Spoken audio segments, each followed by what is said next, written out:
Ele tinha acabado de descer do Monte da Transfiguração. A Bíblia vai dizer que eles tiveram uma experiência, ele e alguns discípulos, em cima desse monte. Quando ele desce desse monte, ele percebe alguns discípulos discutindo com os mestres da lei, perdendo tempo. Quando ele olha para o lado, ele percebe um pai desesperado.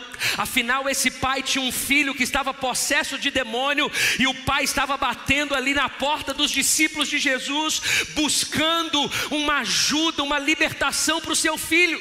Mas o texto diz: pedi os seus discípulos, mas eles não me ajudaram. A Bíblia diz que Jesus mata no peito aquela problemática, aquela realidade. Ele chega perto do pai, ele esquece os discípulos, ele resolve o problema do pai. Aquela criança é liberta. E a Bíblia diz que depois desse momento de libertação, de Jesus cumprir a vontade do seu pai em libertar os cativos, a Bíblia diz que Jesus chega em casa com os discípulos. É nesse lugar, é depois desse contexto que eles chegam em casa. O que Jesus fez pelo fato dos seus discípulos não fazerem, os discípulos, na autoridade que o próprio Jesus havia dado, ele poderia ter libertado aquela criança e restaurado aquela família junto ao pai daquela criança, mas eles não fizeram. E o pior, o fato, ou na verdade, eles além de não fazerem, a Bíblia diz que quando eles estão indo para casa, existe um assunto em pauta.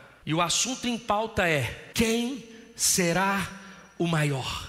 O pior, muitas vezes, não é o pecado que você comete, mas o pecado que você continua a cometer. O problema não é o pecado que tomou a tua vida hoje. O problema é que você tem esse pecado e durante a semana a gente domestica outros pecados. A Bíblia vai dizer que eles pecaram no pastoreio, eles pecaram na autoridade, eles pecaram no acesso, no auxílio àquela criança e àquele pai, e agora eles estão pecando no ego. A Bíblia vai dizer que a discussão agora, o que está em pauta é: quem será o maior? Será que é Pedro? Será que é João? Será que é Tiago? Será que é André?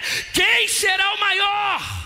Mas é nesse contexto que Jesus chega em casa. Eu fico imaginando a mente, o coração desse líder chamado Jesus. É como se Jesus estivesse em casa, ou indo para casa, e Jesus pensasse: olha, eu não chamei a atenção deles ali no meio daquele pai, no meio daquela criança. Eu sei o lugar certo de disciplinar. E Jesus aqui está percebendo a pauta, está percebendo o assunto. É como se Jesus dissesse: olha, quando eu chegar em casa, eles vão ver. Quando eu chegar em casa é eu que tenho uma pauta. Quando chegar em casa é eu que tenho um assunto. Quando eu chegar em casa eu preciso amarrar esse propósito, esse discipulado, porque Jesus não passa pano para pecado. Jesus não é aquele que deixa as coisas para amanhã. Jesus não é negligente, Jesus não é passivo. Jesus trata na hora, Jesus fala com quem Ele quiser, do jeito que Ele quiser. Se tem uma coisa que eu e você somos, é discipulados pelo Senhor. Se eu falhar com você, Jesus não falha.